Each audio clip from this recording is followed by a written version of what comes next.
One of the wonderful things about covering the electric vehicle industry is that you get to hear about all those shiny, happy people making the switch to electric vehicles while holding each other's hands, dumping the pump forever, and never having to worry about giving a huge percentage of their paycheck to fossil fuel companies. And as more and more people go electric, owning an EV has gone from something that only very strange people and tree huggers do to something that's pretty mainstream. I mean, gone are the days of EV misinformation and everyone knows what... Biden wasn't kidding about ending fossil fuels, and now he's coming for your... This Biden administration is spending hundreds and hundreds of billions of dollars to force Americans into electric vehicles.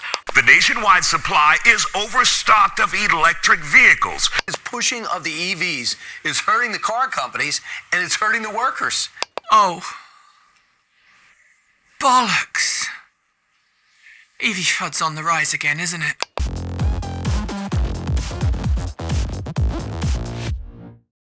Disclaimer.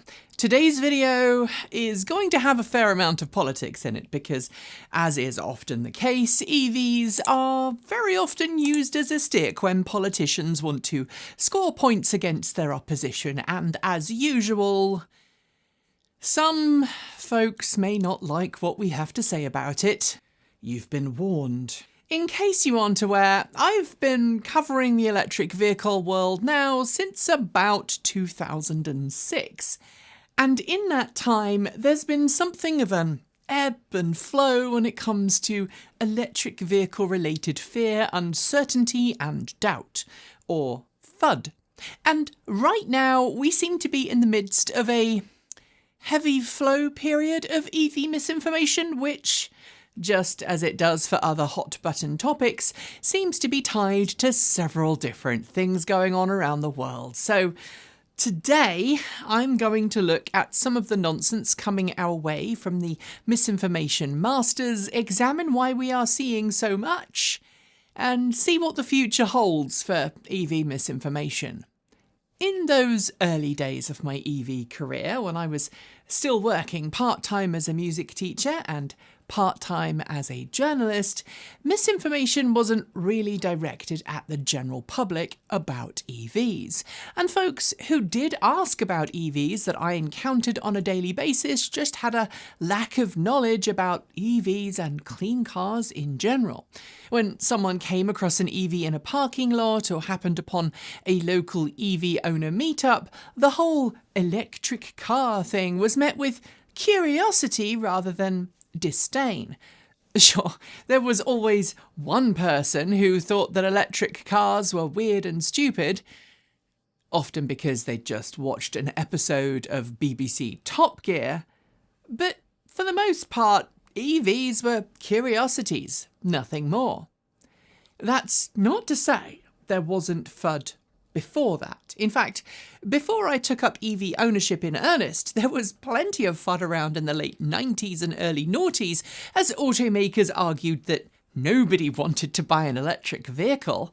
Those same automakers used a plethora of tools working to reverse whatever zero-emission vehicle mandates existed that required them to make EVs in the first place. Essentially, those automakers used the same kind of tactics against electric vehicles that they used against public transit decades earlier. That was to confuse, conflate, and cover up. Oh, and before I forget, just as automakers brought and destroyed tram routes, Exxon did the same with EV batteries, just to be sure that no one would actually be able to use them, you understand. These days, it's fair to say that there's an almost constant rumbling from those who remain sceptical about electric vehicles, be it auto industry executives who don't want to make a namby-pamby silly electric vehicle, gearheads who feel threatened by anything that isn't a rumbling 10 miles per gallon V8, and of course, oil executives who, despite knowing for decades that all of this fossil fuel burning is bad for us, want their year-end bonus yachts, no matter what it takes. These Background noise levels of anti-EV sentiment are pretty easy to spot. It's the guy in the pub who will spout the same old, long since debunked tropes about EVs needing a 20,000, insert your local currency here, battery replacement every 3 years, or the long disproven argument that EVs are dirtier than diesel because coal. They all come from that same pathetic place. But as we've exited COVID... Sorry, 1 second. Hello? Nikki, look, I don't want to interrupt you in the middle of your filming. I know how you're all a bit method about it, but COVID isn't over. In the last few weeks, I've seen increasing numbers of patients in the ER with COVID, and at the same time, hospitals and healthcare facilities across the world have decided that masking, which is the single most effective thing we've done to reduce its spread, is an unnecessary inconvenience. And at the same time, we've done nothing, literally nothing to improve indoor air quality, which would also help reduce spread. But what we have done is remove almost all of the surveillance and monitoring, so we have no real idea how bad things are. To give you an idea, submissions for genomic surveillance data seem to be down by... 246A. I've got to go. I'll catch you later. Anyway, as people have decided to ignore the continuing COVID pandemic and are shifting back to pre-COVID lifestyle choices, we're now seeing a new wave in anti-EV FUD. And interestingly, it seems to be coming from the same kind of places we're seeing other opinionated ruminations on everything wrong with the world today. Cable TV. While COVID was grabbing much of the news media attention back then, be it the sheer horror of how many people were dying per day during its peak, or certain news anchors and politicians are vehemently disagreeing with everything government health agencies said about COVID's spread, electric vehicles were given quite an easy time. But with the election coming up in the US and populist governments around the world eagerly looking to distract people from the real issues that face our global population, things like anthropogenic climate change, terrors of late-stage capitalism, and an increase in anti-democratic and anti-globalist attitudes around the world. Politicians are looking to deflect and distract attention away from themselves and towards things that they can get their base upset about. In a word, woke. And of course, I'm not talking about the original meaning of the word, which is to be alert to and to counter the existence of racial prejudice and discrimination, and later to be alert to and to counter the existence of other forms of discrimination such as homophobia, transphobia, and social inequities. No, I'm talking about the Fox News version of woke, which, broadly speaking, refers to anything that doesn't adhere to a 1950s white middle-class version of the world. I, as an out, queer, trans femme person, and the industry I cover, electric vehicles, both fit into that broad Fox News pseudo-wokeness, as the comment section tells myself, and the rest of the team on a daily basis. Yay! Here in the US, where US unemployment is at its lowest level in more than half a century, where the economy is starting to bounce back after several tough years, and where inflation is starting to ease a little, EVs are an easy target for those wishing to criticise the current administration and the White House. Right-leaning news outlets regularly jump on stories that paint EVs in a negative light because they have footage of President Joe Biden promoting electric vehicles, and from there they can easily jump on to the doom and gloom scenario that is... The Democrats are coming for your truck, your gun, and your children's private parts! I wish I was joking, but I'm not. But before scads of people unsubscribe from this channel in anger, It is important here to note that this isn't just a Republican versus Democrat thing, or a right versus left thing. Nor, in fact, are we stating here that all people who lean conservative are terrible people and all people who lean liberal are not, because, you know, I'm old enough to have met people from both parties who do not generally fit into that generally accepted stereotype, such as fiscal or even social conservatives who are actually decent human beings, and Democrats who are clearly not and are very much in it for themselves, not the good of society. And we see misinformation on both sides of the political spectrum, and EVs are purchased by people who identify with a wide range of political viewpoints.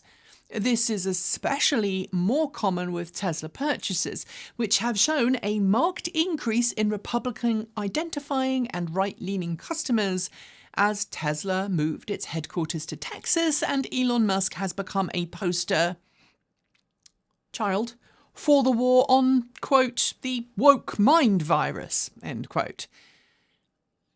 But sadly, if we compare political affiliations to opinions on EVs in many different countries around the world, there is a noticeable trend.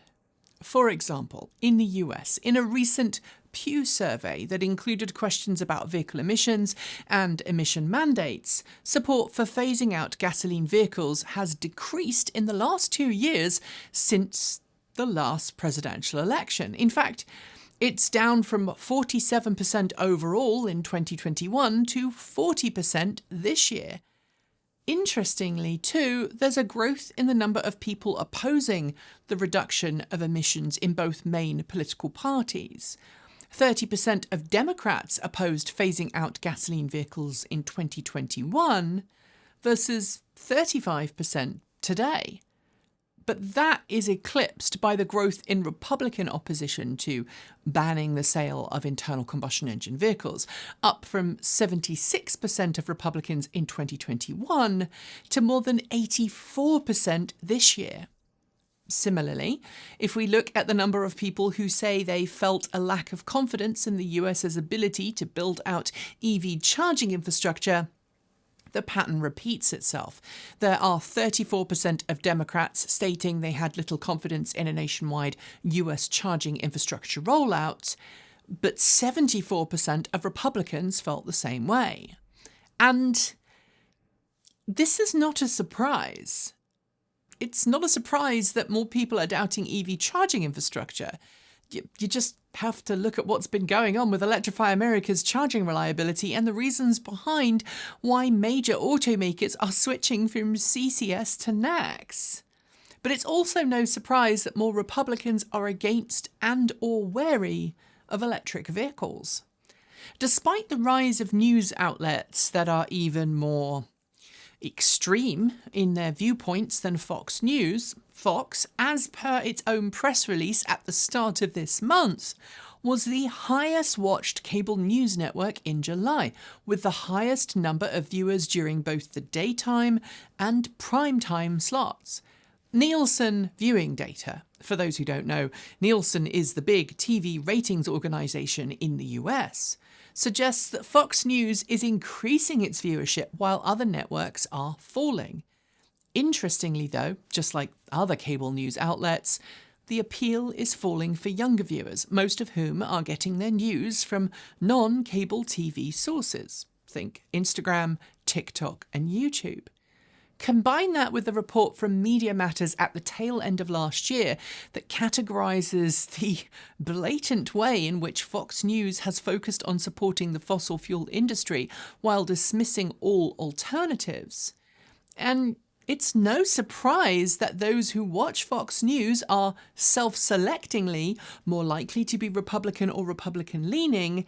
And given how much Fox News has bashed EVs, it doesn't take a genius to work out where the anti-EV sentiment comes from. I am not a poli-sci major, although, honestly, part of me would love to go back and become one. But let's add to this stump speeches from political campaigns that portray EVs as somehow dangerous and a threat to American life. Presidential hopeful Ron DeSantis, the current governor of Florida, has signed both a direct-to-customer sales ban in the state — direct-to-customer sales would have made it easier for most consumers to buy EVs — and simultaneously vetoed bipartisan legislation that was designed to make it easier for the state's agencies to replace gasoline vehicles on their fleets with electric ones, something that was predicted to save the taxpayer an estimated $300 million per year. Meanwhile, former President Donald Trump has criticised electric cars so many times on the campaign trail that he's yet again whipping up anti-EV sentiment. And in case you hadn't heard, despite his quadruple criminal indictments, he's still way ahead of other Republican presidential hopefuls in the 2024 running. It's not just the US, however. Take the UK, my home country. There's certainly something of a renaissance against green energy. Prime Minister Rishi Sunak recently pledged to, and I'm paraphrasing here, bleed the North Sea dry of oil and gas. Okay, he actually said he would, quote, max out oil and gas drilling in the UK's territorial waters, but we all know what he meant. Oh, and in case you were worried that he was a standalone actor, it's worth mentioning that members of the UK government in the last 12 months or so have argued that oil drilling is good for the environment. One in particular failed to disclose that while they were Minister for the Environment, they had over £70,000 of stock in Shell oil. And let's be honest, when you have a stock holding in something that will earn you loads of money, it's just possible, maybe, just a little, you might have a bias when it comes to what you promote and what you dismiss.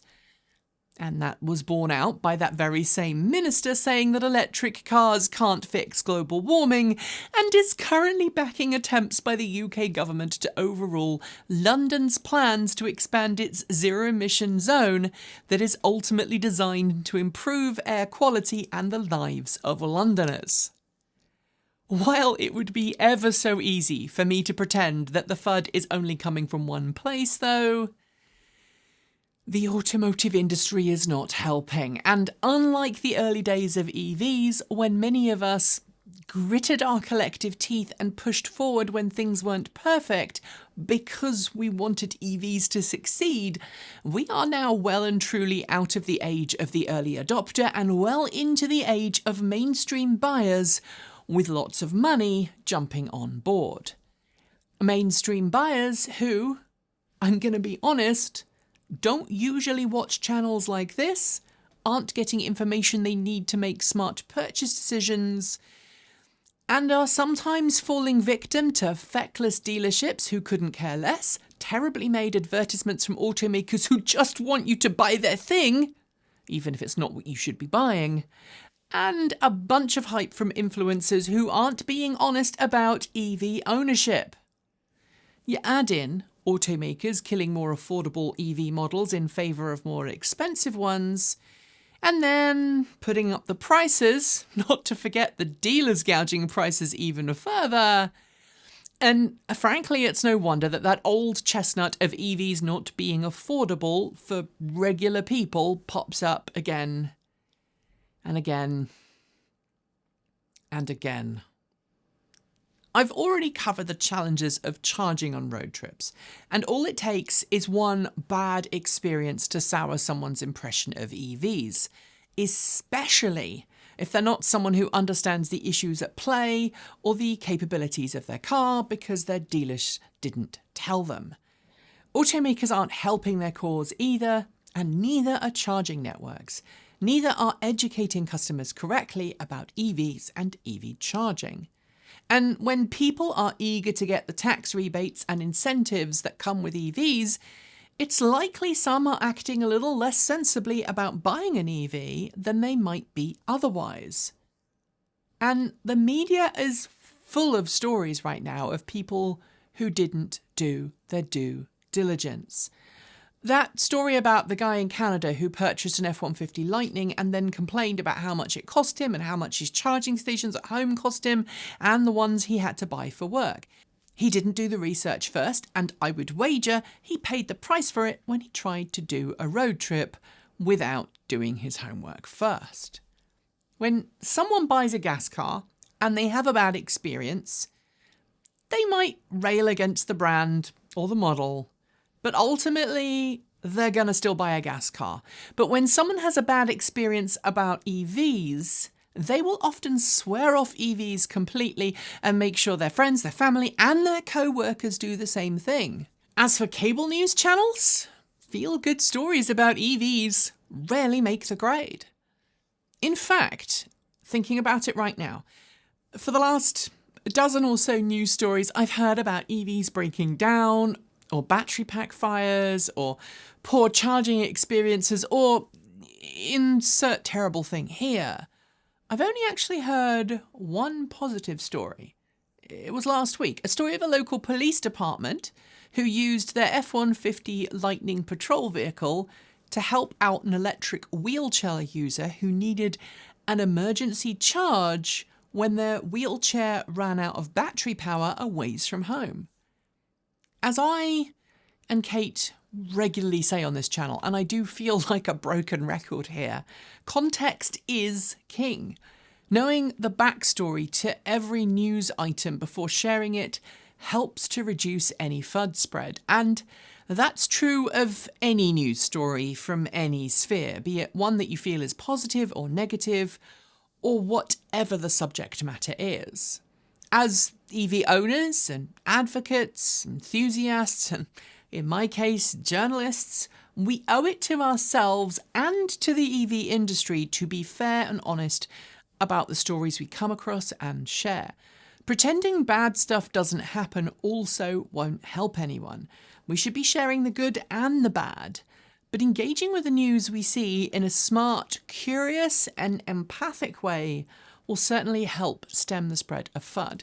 And the next time someone comes at you with FUD, don't just get angry.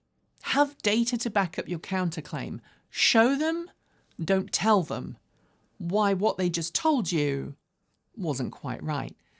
And to finish, be prepared, because it's going to get a little rough over the next few months. Whenever there's an election and whenever there's something bad going on that someone doesn't want you to know about, they'll deflect, distract, and pick a scapegoat.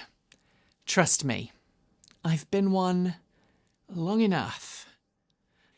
And on that note, we are done with today's video, and thanks to Kate for popping in. If you have comments, drop us a polite note below in the Discord chat room on Mastodon, or if you are a Patreon supporter, in the comments section there. If you want more, subscribe, hit the bell, and follow the links below to regularly support us with a YouTube membership or a Patreon subscription.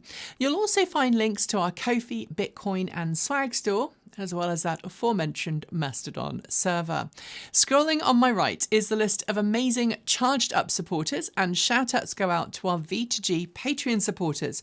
They are Alan Tupper, Andrew Martin, Bennett Elder, Brophy Wolf, Chris Maxwell, Cyprian Laplace, Dan Blair, Gordon C, Hey Esker, John Tramal, Kyle Fox, Mark Eggleton, Peter Dillinger, Regine Fellows, Sean Tucker, Stephen Flemgen, Stephen Williams, Tesla in the Gong, Paul Bricknell, Tony Moss, Carl Hodgson, Chris Centaur, Denny Hyde, Lance Schall, Linda Irish, Mike Weeder, and Paul Nelson.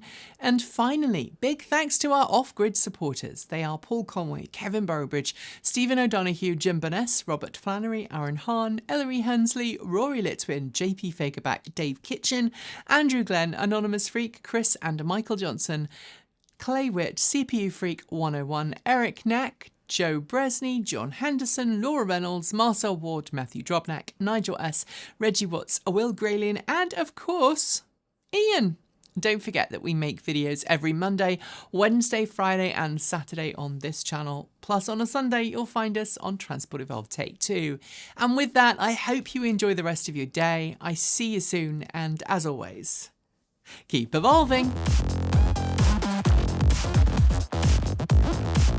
for today's Classic Mac segment, while I still have my G3 Pismo PowerBook behind me, I want to talk to you about another portable Mac that I've owned, that I still own, that is not portable in a conventional way. I'm talking about this, a G4 Mac Mini, which on the face of it, you might think that's not really very portable, but this Mac used to live in my 2005 Toyota Prius, my plug-in Prius that I called Velma, that unfortunately I may have blown up the same day that Robert Llewellyn's Prius was hit, and he had a really nasty accident. But this was like 2000, I think 2007, 2008, maybe 2009. My Prius was destroyed because the batteries went into thermal runaway. But this survived. And this was a carputer, and it's why it has this little extra connector on the back so that you could connect it to a special carputer power supply, which I still have somewhere in my boxes of parts. And you could connect up your Apple Mac Mini to the touchscreen on your Prius. And there was a guy who did that basically a special project that allowed him to use the Mac Mini to provide entertainment while he was driving, listening to music and stuff like that. And I started that project. I didn't actually completely finish it before the fire or before the batteries went bang.